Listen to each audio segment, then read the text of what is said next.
Hello, friends. In this episode, we talk to Carrie Lingenfelter, host of the Heart to Heart Parents podcast and former educator and speech therapist. She is an advocate for conscious parenting, but even if you aren't a parent, I think you'll still get a lot out of this episode. I'm Lauren Leon. And I'm Frank. We are a married couple learning how to develop our own intuition. This is episode 61 of Clairvoyaging.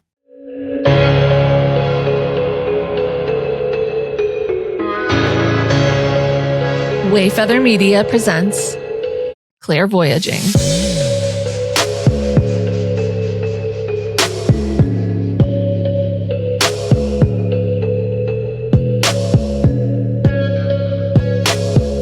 Hey, how you like that? Track. How you like that? That's pretty good, right? It's a little upgrade. Yeah. How about this? How's it going, everybody? How you doing? Hi. Hello. How's your drive time commute? I need a saga. Oh. What's the saga? A little Queens of the Stone Age. It's Clairvoyaging. Yeah. Welcome to Clairvoyaging, friends. Welcome to it. Welcome back. Guys, Frank, Mm-hmm. I have a nice little update for you. Let's hear it. We have 2 new patrons. No, we don't. We do. Guys. Seth and William Dudes. just hopped on board. Wait a minute. Is it this time? Yeah, push one of those buttons. Seth William. Oh. Hey. Wait, two. Let's do two. Yeah. One for each of you. And hooray. Everybody clap. Yeah. Thank you, guys. Are you guys tired of those sounds yet? I'm not. It's a celebration. It is. If you want to join Patreon, it's only $4 a month. That's so cheap. Oh, yeah. Hop on over to patreon.com/clairvoyaging podcast and join. Get some exclusive content. It's really unhinged when I do that. It really is, yeah. But you know what? I love it. That's nice. I love. What's next? At least one of us does. Yeah. Hey guys, in addition to Patreon, if you're interested, I think we mentioned this, but we have officially received fiscal sponsorship from Fractured Atlas. And that makes us technically able to receive 501c3 style tax deductible donations. Yes. And your donations are going to go to our documentary, which is going to feature Sarah Reeves from... What? Oh. I said it. I'm saying it. He said it. Sarah Reeves from the Night Owl podcast and from Metaphysical You and from MP Unleashed. She was, I think, episode 12 of our podcast. Yeah. One of the top most downloaded episodes of 2024. Yeah, it's a good one. Sarah Reeves. She's amazing.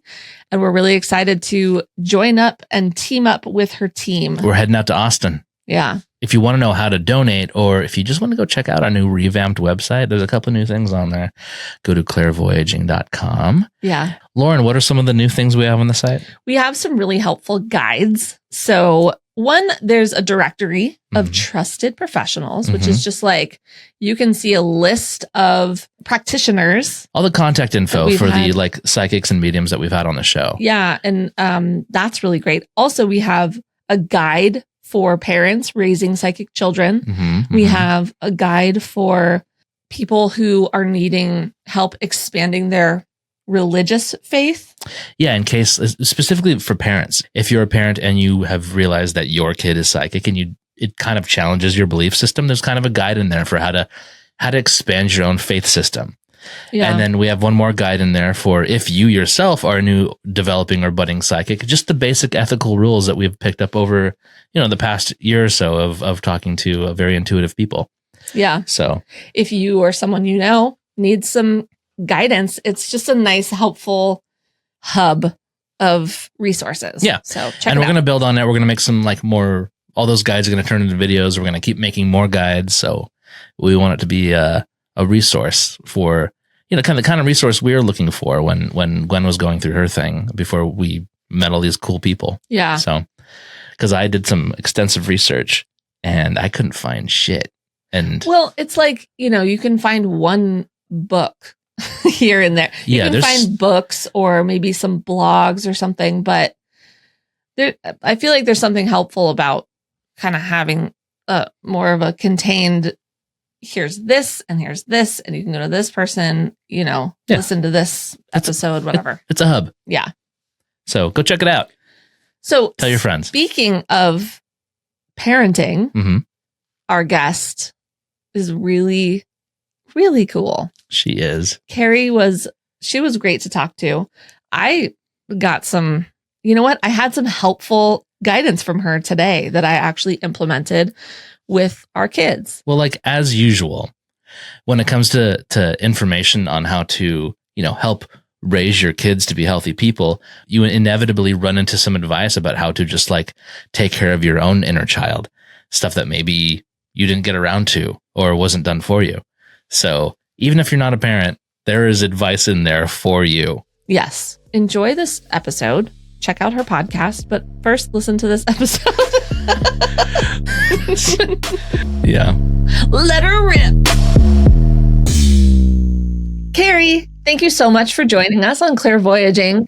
We are so excited to talk a little bit about parenting in this episode. So can you give a little bit of your backstory and tell us what brought you here as host of the Heart to Heart Parents podcast? Yeah, definitely. So thanks so much for having me, guys. I was raised spiritually. I'll start out with that. I was raised spiritually. My grandmother is from Argentina. And so my mom and my grandmother both were spiritually connected their whole lives. And I grew up going to psychics and healers and raised with a positive mindset, looking for how we can change our mindset from challenges into what are we meant to learn and grow in this moment, as well as living in the present moment, not focusing on the future. Having said all of that, we still come into life as a human, which can be challenging, especially for a highly sensitive person like me. And I definitely disconnected with a lot of it in my 20s as well as my teenage years. So when I became a parent, it really helped me to find that peace again. I was trying to be this perfect in the box parent. I was trying to read all of the books, what to expect when you're expecting, I think was one of them, which I should have thrown out the window because it was really just fear-based. Like it really just brought out the, here's everything that could go wrong. And I didn't realize that I was such a person that would get into my head or trying to fit the mold of being this perfect mom. So luckily I had spiritual people around me that they said, throw out the books, connect with your heart, like stop trying to get your kid on a sleep schedule, stop trying to make him eat at a certain time, follow your kid, connect with your kid. And I was bouncing on a yoga ball in the closet one time, looking down at my little guy, and he had these bright blue eyes with his little binky, and he was staring up at me like, I'm not going to go to sleep right now. I have 85 sleep gadgets on right now. You're trying to make me go to sleep. I don't want to. And I realized, like, follow my kid, connect with him. He's going to show me when he wants to eat, when he wants to sleep. And this kid really came in very spirited, and it really just rocked our world. I was formerly an educator. And so I thought, I've got this parenting thing. Husband, you can just sit in the back seat. I've got it. I'm driving the car. You don't need to worry. I was made for this. I was a speech therapist and a teacher. And so, but when our kid came in, he had these bright fluorescent blue eyes. They laid him on top of me and they said, my husband, he connected with my eyes right away with these eyes. And I was like, whoa, what is this? What is going on? My husband said, he's beautiful, Carrie. And he turned and he looked directly into my husband's eyes. And he was like, what? He's so alert. And oh my gosh, he hasn't stopped being alert since. He's just, and now our daughter is the same way. They both have this passion and this zest and this energy for life. So I started Heart to Heart Parents as a former educator. I originally started with wanting to teach our kids mindful tools, especially neurodiverse kids that are born with these amazing gifts, but have a really hard time with the heightened sensitivity and being in the human form. My kids were born connected spiritually and wanting to learn about the world, and I've watched them have a hard time being in the human form. Just putting on snow pants is a lot of screaming and a lot of, this is hard, Mom. I hate this. Why is life so hard? And so teaching them these tools, including, a lot of the sensory based tools, but also integrating these mindful pieces of, yes, your brain can get heavy, but I need you to hear your heart. I need you to stay connected. Yes, your soul can sometimes be like, oh, this human form why is mom feeding me this green stuff? I don't want to eat this. And just wanting to disconnect from their spirit and their soul. So teaching them to reground themselves. And also as a highly sensitive mom, teaching myself to reground myself too. So it's a very long way of how I got here. No, that's perfect. That's so great. Also, so how old are your kids now? Yeah. So I have an almost 7-year-old daughter and an almost 10-year-old son. Oh my gosh.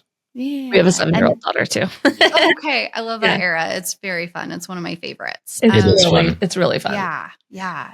When you talk about like how sensitive your kids are, what does that look like? Is it, because I know everyone's talking about like neurodiversity or just highly sensitive people. What does that look like in your household? Yeah, definitely. So there is definitely the label piece, the medical piece of getting that support. And I was a speech therapist, so I understand the therapy and the insurance and all of those fun pieces, those human form pieces. And so in our house, we have used labels to get extra support and therapies from OTs. So there is the label piece. And then I'm finding oftentimes we are almost using an umbrella of labels to fit kids into, because we do not know how to help these kids that are coming in. They're so gifted and talented. Their sensitivity systems are so heightened. They come spirited, right? They come on a mission. I recently had sorry, this is a little story, but I recently had a family constellation session. I don't know if you guys have looked into that, but we were doing the idea is the energy that is brought down in different generations of family. And it can cause, like, for example, one of my kids had some anger that they were going through, and it just kept coming up in all these situations. And then it would trigger some anger in me. And so during our session, we worked on some anger that was in my family that was coming down. It didn't even necessarily have anything to do with me, but it was coming down to me. And then also my kiddo. And so we worked on healing that during that session.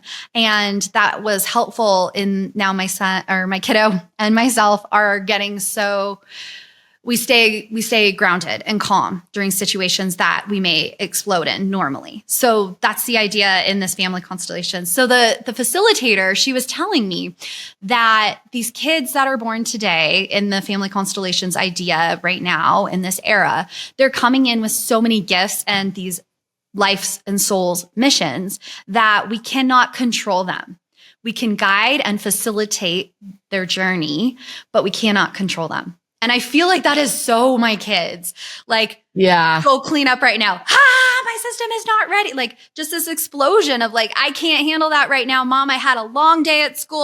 I have a scratchy throat right now. Whatever the reasoning is, that's the sensitivity piece that I'm talking about too, is I have to monitor my kids and what energy level they're at. If they've had a long day, if they have been in school, usually right after school for my kids is not the time to ask them to pick up their toys or to ask them to clear off their desk.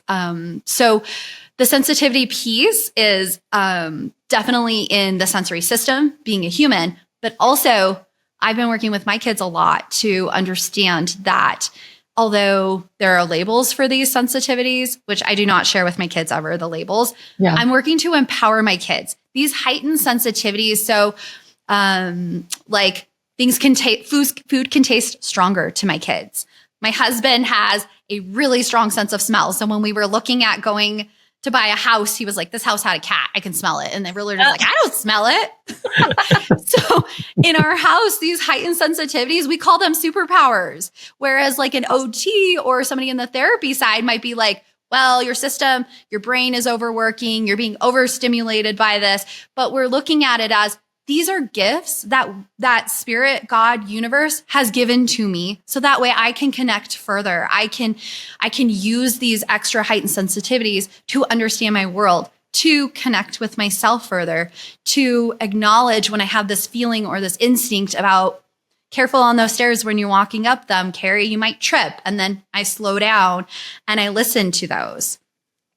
Not sure if that answered your question, Lauren. No, I mean, it more than answered my question. And also, like, it's such a respectful way to treat your kids in regard to, like, not, you know, they don't want to be controlled. So you're not trying to, like, override it with more control, because that doesn't work. And what do you mean? I mean, I feel like every parent has that struggle, right? Like, that's a pretty common thing. It's so relatable. And as soon as, like, close to bedtime strikes around our house, shit gets real. It's a nightmare. Yeah, and I always say, like, I hate bedtime, and it's the same thing with, like, the totally. We are just trying to keep everybody on track so that they don't, you know, as a parent, I'm like, I don't want you guys to have a bad day tomorrow because you're tired and grumpy, right? And trying to get them to move in the right direction. Yep. Trying to get them to move in the right direction without an argument is close to impossible. So hearing that, like, having to let go of the control element of it. What do you do? So what do you do? You look at what is causing you as an adult to want to control your child. What were you not able to control as a child in your own childhood that you wish you could have controlled? Mm-hmm. You know, is there healing? For me, I studied Reiki. So I love Reiki. I'm going back to do level 2. And so for me, I try to connect deeper during my meditation. Sometimes I do intuitive journaling. Sometimes I do Reiki. And then I work on trying to figure out what age it was when something happened. Mm-hmm. Or I just picture little Carrie and I give myself Reiki to heal myself in those times. What was it that I was trying to control? I'm trying to control. Why do I get upset when my kid is like, well, you said bedtime was 7:30. Why can't I do 8? I'm almost 10, Mom. Why do I have to be like, oh God, like, what is it in me that erupts? What is causing that control piece? I know. And then with like you're talking about with the kids these days, our kids too, being super sensitive, you know, like that anger that you are feeling, you know, they're picking up on that before you even say a word or make a sound. They can feel it. Yeah. They know it. Yeah. And it triggers them. Oof. And I think it's interesting because, right, we have the neurodiverse labels, we have the highly sensitive child, we have the gifted and talented. Sometimes my husband and I have received labels for our kiddos, and then sometimes we just sit down and we go, are they just gifted and talented and quirky?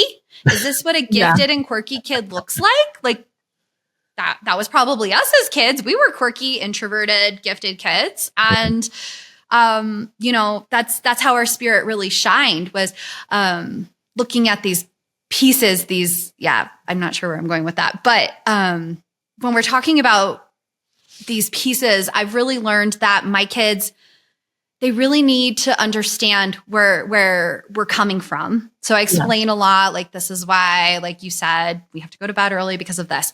But also, like, because they are empath kids, there's so many tools that we can be using with them. My favorite lately has been doing guided meditations with my almost 7-year-old. We've been doing, like, last night we did an aligning chakras guided meditation. Wow. The week before, we've been doing like exchanging energy, sending the day's energy down through a green tube into the earth, where the earth absorbs it. Yeah. And then we saw that the Big Island was exploding. And I was like joking around with my 7-year-old, like, do you think that it's all of our energy we're sending into the earth? Like, she has to get it out. She's like, that's what the earth is doing. It's bubbling up, Mom. So, you know, actively talking about their energy levels, actively saying to them, drawing boundaries for ourselves. Mom just took you to get new shoes. Now you're asking me to do this other thing with you. I'm not energetically there, but I'm super tired. Give me 10 minutes to lay, recharge, and then we can go and do that with you. So monitoring our own energy levels and teaching them by being the example of that. Yeah. And then, when we were talking about the sensitivity piece, there's one that I love using with my 7 and 8-year-old before they go to school. School is an intense place. Yeah. These amazing kids are trying to stay focused, trying to I don't know if yours is or your kiddos or other kiddos are people pleasers, but they're trying to be good in their seat, not disrupt anything. It tends to happen with these hypersensitive kids or super sensitive kids. So I love to do a white light. We picture it at the top of our head and it spirals around our body all the way down to the ground. And then we picture a gold light spiraling around. And then I've taught them, they now recite it, but we say no negative energy allowed, only positive energy. And so now when the kids are leaving to go with dad in the car or my husband, I'll say it white and gold light. And then I'll hear them repeat no negative energy, only positive energy allowed. And we do that at night at bed too. But if you practice these things at bed, like it gets shorter. Yeah. Like for a while there, especially when we were dropping off our daughter at school, who's like very, very sensitive. We were doing like a little bit of a protection mantra for her. Yeah. Well, and also I had just learned Reiki. So I would have her repeat with me, like on the way to school, just for today, I will not be angry. I will not worry. I will be filled with gratitude and I will do my best and I will be kind to every being, including and especially myself. And there's something really empowering about that. Also just paying attention to your energy. I feel like adults who don't even have kids that haven't done as much energy work, like I've posted things about it on social media and had like, adults like, I'm 65 years old and I'm going to do this thing too. It's really important because we don't pay it as much attention as we should. We do a car wash. I love that one. Energetic That's a great car wash. one. Yeah, it's for kids. Yeah.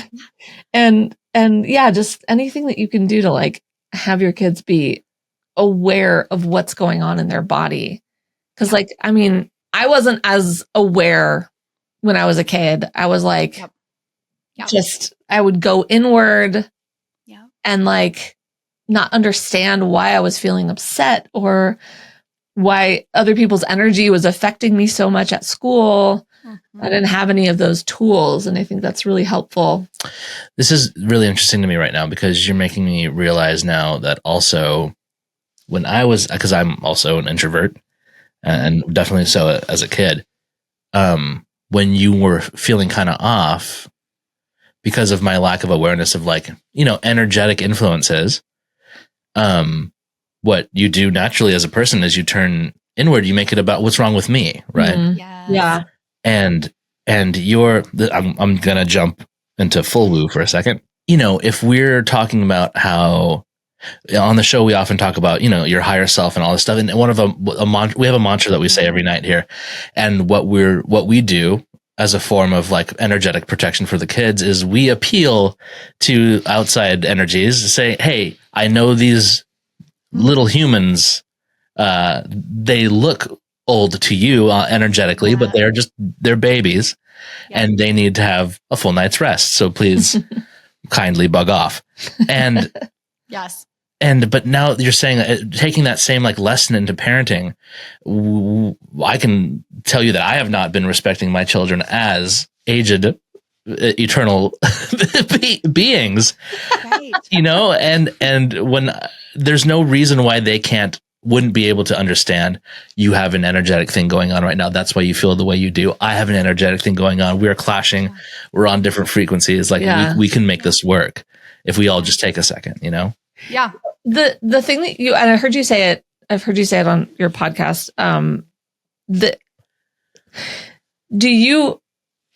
I've heard other people say this too, that the kids that are being born now or in the last, 15 years maybe, are more, not special, are more sensitive. They're more like connected. Aware. They're more connected.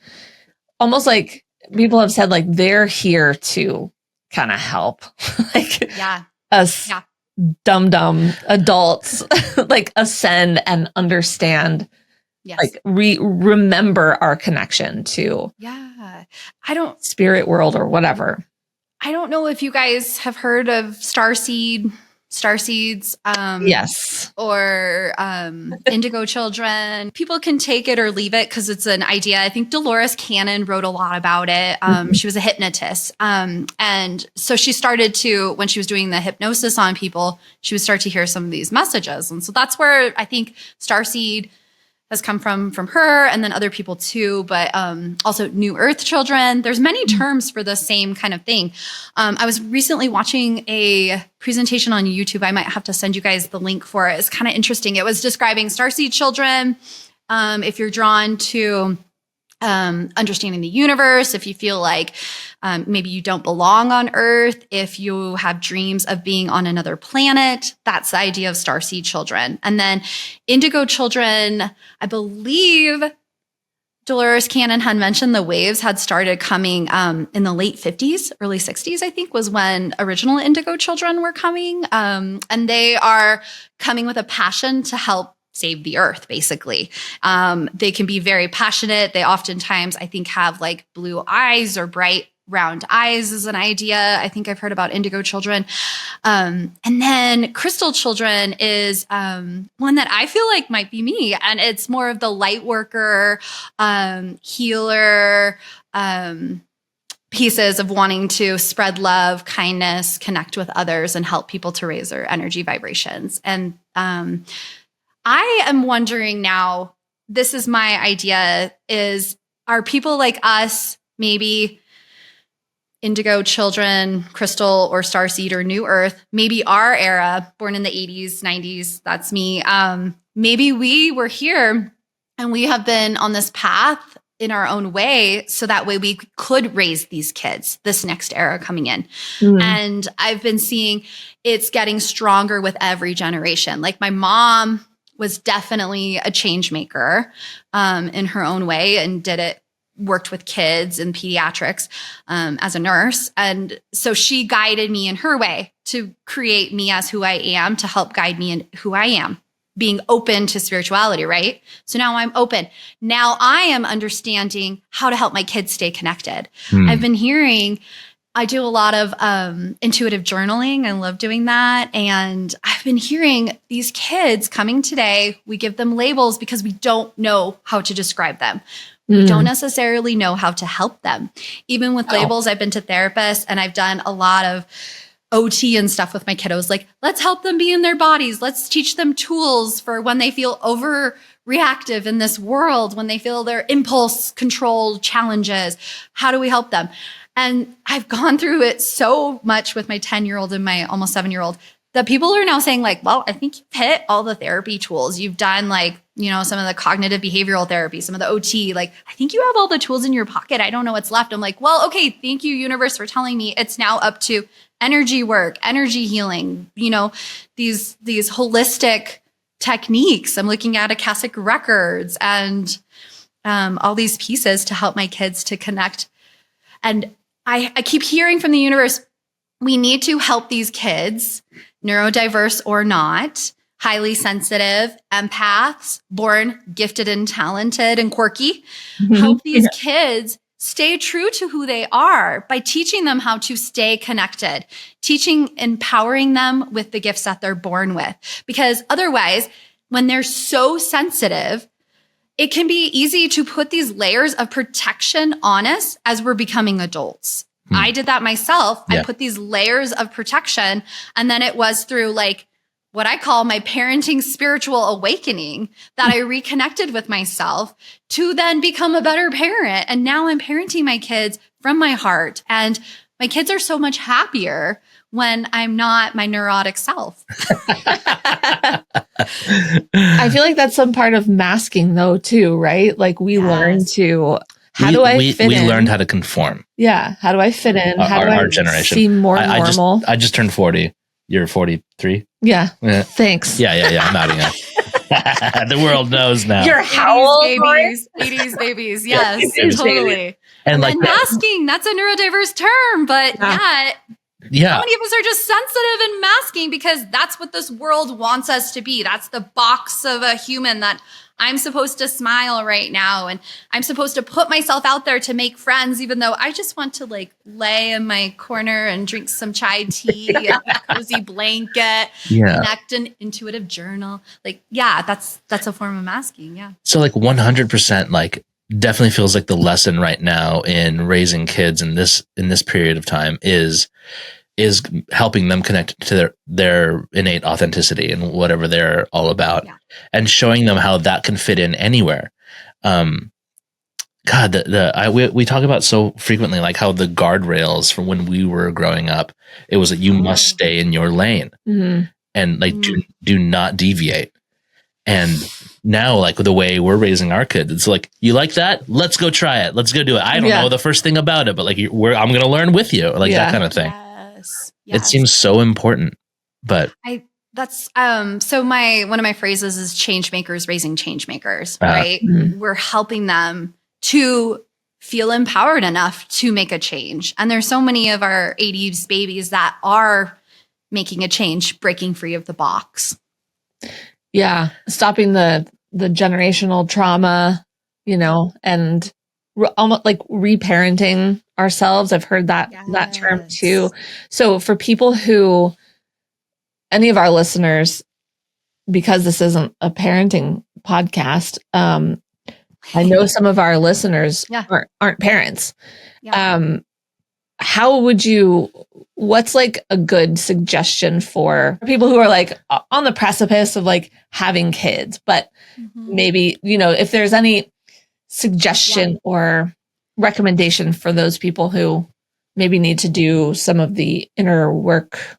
I mean, being open to receiving challenges too, right? That, I know that sounds crazy. Like my term for this year is light me up. It's taking my challenges and then being okay, seeing that I need to learn, heal, and grow from these challenges. So being okay with things being hard, and then accepting that we are always learning, right? We're never, like I thought when I was becoming a parent, like I have this, I've got this. I've already studied 6 years for this. I'm ready. No, Carrie, you were just starting out. Like this was a huge transition.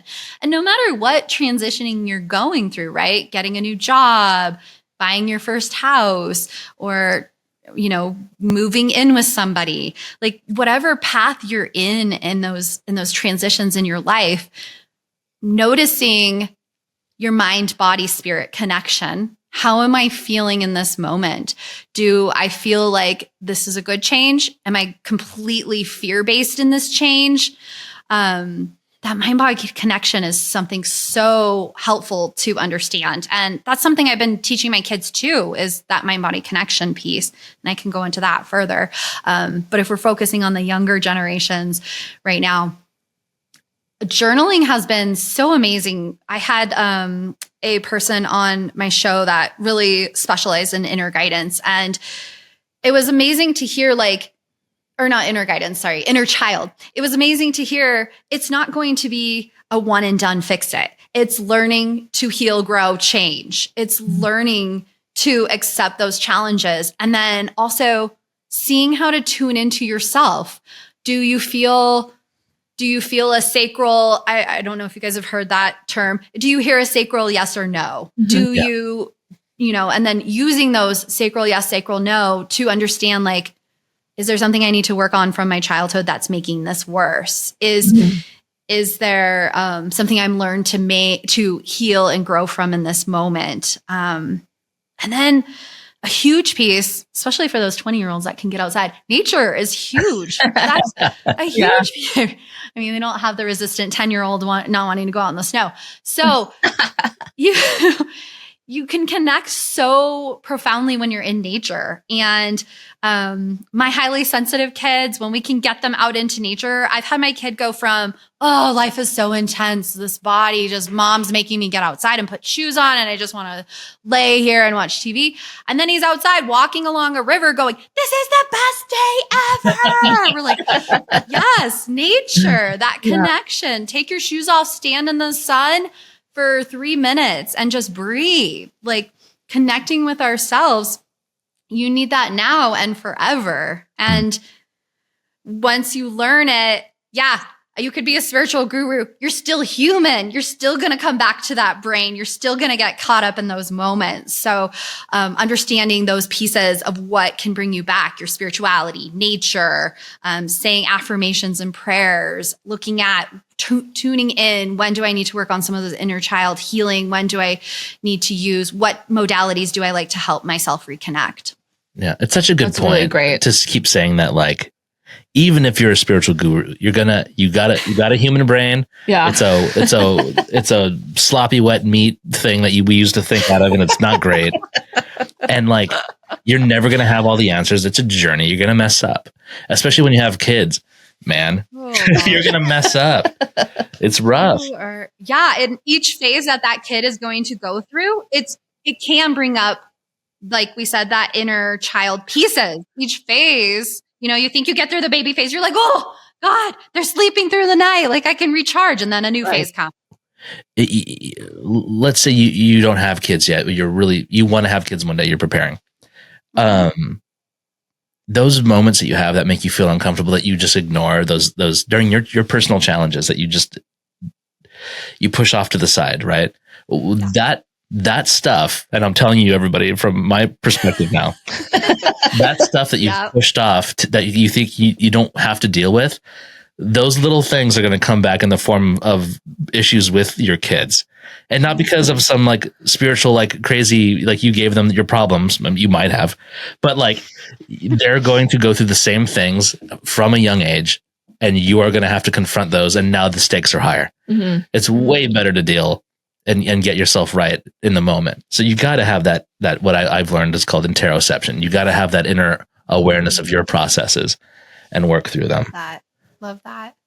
Yeah, it's that, interoception. I haven't heard that term. I love it. It's something, the mind body connection is what I call it with my kids, mind, body, spirit. I've been teaching my kids. I started to do some little clips on YouTube for a while because I feel like parents need like ideas of how we can bring it down to a 7 and a 10-year-old level. Yeah. And, even just when we're outside playing with chalk and drawing in the driveway, I'll be like, what color are you drawn to? Which one does your body feel like it needs right now? And then I'll use an example like, green, really, I'm going to use the green.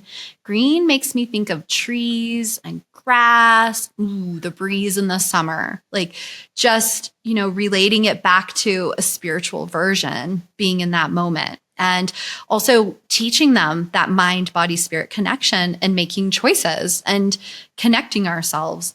And then prayers and affirmations has been one I feel like a lot of my listeners have been really drawn to lately. And a lot of my prayers I've been teaching for parents and for parents to use for themselves, for parents to use with their kids, or for adults to use for adults, is connecting ourselves back to universe, spirit, God, whatever source, whatever we believe in, connecting ourselves back so that way we can see whatever challenge we're going through in the positive version. We can switch our idea into, I'm seeing this happen in the way that you help me make it happen, but feeling ourselves realigned and reconnected and trying to help kids so that they don't have the subconscious programming that a lot of us have as adults. So what's it like? Do you have like a few prayers or affirmations that are go-tos? I don't actually, I pull them up each day as I'm going through, and my favorite place to say them. So I'll come up with my own. So you can use that structure, like, thank you, God, universe, source, for helping me to reconnect with my heart's desires so that I can pick my kids up and stay grounded today after school. That's nice. Yeah, that's great. Or something like that. And my favorite place to say it as a parent, this might not reflect for everybody, but at pickup. So I get there a little bit early. My kids, I have to drive there to pick them up. I sit in the car. I meditate for a few minutes with my sunglasses on so nobody knows what I'm doing in the car. And then I texted myself that affirmation. So I pull it up on my phone. I read it out loud. And then, I say it a couple of times and then I meditate for another minute. And then I am empowered energetically. I'm ready for whatever comes out of those doors. Right. Sometimes it's, hey, mom, I want a hug. Sometimes it's, oh, mom, why are you like, you know, you don't know what's coming out after that day at school. Yeah. That's great. You know, oh man. Okay. You were talking about like, you know, the backing up just a second, the subconscious programming that, you know, well, I was realizing that in that moment when she said that I sometimes refer to my subconscious programming as being realistic, but in actuality, it's like it's a deep pessimism. Oh, that I'm going to hear about this later from this one. Having some affirmations to do. Yeah, having deep realizations in front of my wife is very dangerous sometimes, but it's fine. We're going to come and see them all later, like a little witch. Deep dive later. Yeah. You're going to be like taped on your bathroom mirror. Yeah. Afternoon. Well, Frank, have you said any affirmations lately? Because anyway, and then you're talking about like doing these preparations for yourself to like basically have the energetic room to be available for whatever your kids might bring into your energetic field, right? Yeah. And a huge thing that this entire conversation, something that I try to make time for, but I you forget when the days are busy and long, is you have to at least give yourself, at the very least, like a windows of like 10 minutes at a time, just to set yourself straight. If you feel like you got to do this now, there's no time for anything, you have no time for your kids and their emotions, you're setting up a tower of cards that will fall. Yeah. And they can feel that. They can feel that, man. If you're like, kind of in your head or you're in a rush and they're like, what? I just had my own day. What's up with you? And they're not even saying it. They don't even know how to say it because they don't understand it yet. And especially with kids where like, for various reasons, people say that like, the older you get, time seems like shorter. Yes. Right? Yeah. But with kids, every moment, relative to the length of their lives, every moment is the most important moment. And just, it only takes a second to connect. And I realize when I slow down and just take that second to do what you're saying, putting myself in the right mindset to address and connect, it can change the day. Yeah. It can change the day. Understanding your energetic space. And then also like teaching, like it's Dr. Dan Siegel. It's one of the child psychologists. He recommends name it to tame it, right? Naming where you are energetically, sharing that example with your kids, and then also naming where they are energetically, being receptive to where they are. Sometimes you have to let things go. Like maybe you don't go to ninja class in the afternoon. And yes, it's costly as a parent. You're like, oh God, it goes $30. But sure. Yeah, letting things go when you see your kids need to recharge and they don't have the space for it. One thing somebody taught me recently, which was really cool, was when our kids sometimes have those moments of eruption, you can ask them, is this your energy or someone else's? Is this your energy? Yeah. We say that ask that all the time. That's a big Lauren question with kids. It's something that I learned about for myself. And then I started realizing like, if I'm empathic and Frank's empathic, our kids obviously are too. So, having them be really aware of like, wait, am I carrying somebody else's stuff around? Yeah. It's been super helpful and just empowering, especially our daughter, because she's older, our son's 3, empowering her to say like, these are not my emotions, or I release anything that doesn't belong to me. And that's like a really helpful, empowering mantra to say. Are you guys, I don't know if you guys have read Psychic Psychology. I'm binge reading it right now. And it has a bunch of guided meditations and it talks a lot about energy work. And one of them is returning your kids' energy to themselves from you. And then pulling your energy from your kids for yourself. And it's recharging each person in their own way. It was really cool. That's great. Oh, that's interesting. Yeah. Psychic psychology. Yeah, they use the idea of imagining a rose in front of you, and you picture the person sitting across from you and they have a rose in front of them. The rose is the opposite. So like my rose is in front of my kiddo if I'm imagining my kid. And then I picture the energy going onto that rose, and I picture my energy coming back onto the rose that's in front of me. And then each person picks up their own rose that's in front of them, right? So I pick up my rose that's at my feet and I hold it and I absorb my energy back into me. And my kiddo absorbs their energy back into them. And some people are like, well, I'm supposed to be connected to my kid, right? Like, you're still connected, but it's important to understand our own energy and for them to understand their own energy and how, you know, to separate that at times. Yeah. That separation has to occur, especially when you are not being your best self in certain moments. Well, we also say we have our daughter repeat, I call my energy back to me. But I really like this visual of the rose. That's so cool. Yeah. And then they said you pour golden light back in to recharge each person. You picture it on them and on you. So you're recharging every cell in your body. And then they always have you tip and invert to let out any extra energy. Something like a cup or something? Yeah, like you're tipping the cup to pour out the extra energy that you don't need. Like you filled your body up. Every soul has its, or every cell in your body is filled again. And they don't use that term, but my friend uses it in Qigong and I love it. So filling every cell back up, and then you pour out the extra energy because you don't need that. It was interesting. Huh. Oh, I like that.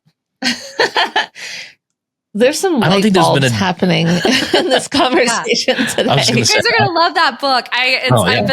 That's so cool. Yeah. So, I mean, I feel like I'm gonna really be thinking about the control thing. How like certain kids just, our daughter is like real. How do I not label it?